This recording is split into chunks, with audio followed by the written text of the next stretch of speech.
یزید پلید کے دور میں ایک سے بڑھ کر ایک ظلم و ستم اور ناانصافیوں کے ریکارڈ قائم کیے گئے، مگر 3 ایسے افسوسناک سانے ہوئے جن کو بھلانا اور تاریخ میں گم کر دینا یہ پاسبل نہیں ہے۔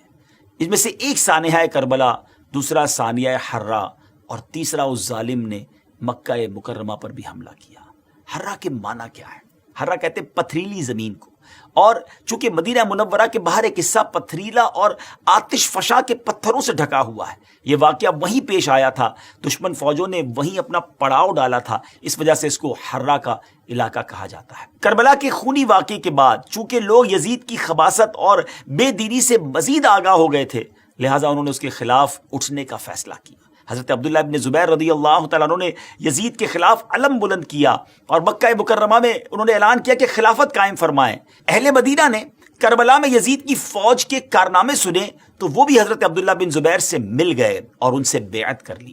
اس بات کی خبر مروان نے یزید کو بھجوائی اور یزید نے یہ خبر سن کر مسلم بن عقبہ کو 12,000 کا لشکر دے کر روانہ کیا اور اس سے کہا کہ پہلے انہیں 3 دن کی مہلت دینا اور اگر پھر بھی یہ بیعت نہ کرے تو پھر جنگ کرنا، اور جب غاصب ہو جاؤ، جب غالب ہو جاؤ تو پھر چند دن کے لیے لشکر کے لیے مباح کر دینا۔ یہ کتنی ظلم والی بات تھی۔ مباح کر دینے کا مقصد یہ ہوتا ہے کہ پھر لشکر کے حوالے کر دینا اہل مدینہ کا، وہ جو چاہیں کریں، جس کا مال لوٹیں، جس کی بے عزتی کرنا ہو، استغفر اللہ۔ اور پھر ان ظالموں نے جو کچھ کیا تو مسلم بن عقبہ نے لشکر مدینہ منورہ لے کر پہنچا، جنگ کا اعلان کر دیا۔ اس خونخوار کمانڈر یعنی مسلم بن عقبہ نے مدینے کا محاصرہ کر کے مدینے کے لوگوں سے جنگ شروع کر دی۔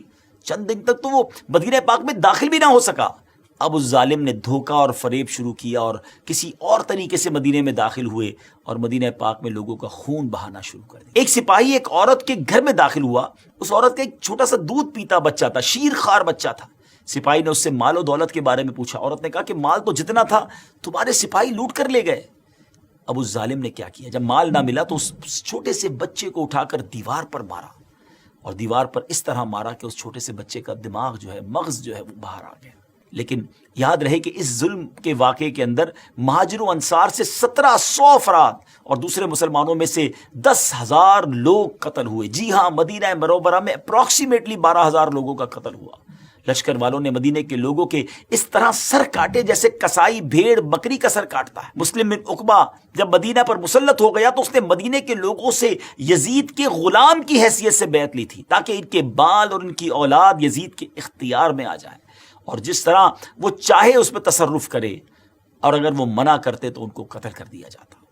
مورخین لکھتے ہیں کہ مسلم بن عقبہ نے اس قدر بے گناہ لوگوں کا خون بہایا کہ وہ بہت زیادہ خون بہانے والے کے نام سے مشہور ہو گیا، اور شاید یہ کہنا غلط نہ ہوگا کہ اس واقعے سے کسی کو بھی نجات نہ مل سکی، یا تو وہ قتل ہو گئے، انتقال کر گئے، یا ان کی توہین کی گئی۔ وہ مدینے کی بے حرمتی کر کے مدینے کے علاقوں کو پامال کر کے پھر مدینے سے مکے کی طرف روانہ ہوتا ہے۔ مکہ مکرمہ میں حضرت عبداللہ ابن زبیر سے جنگ کی جائے، اس لیے وہ لوگ جاتے ہیں۔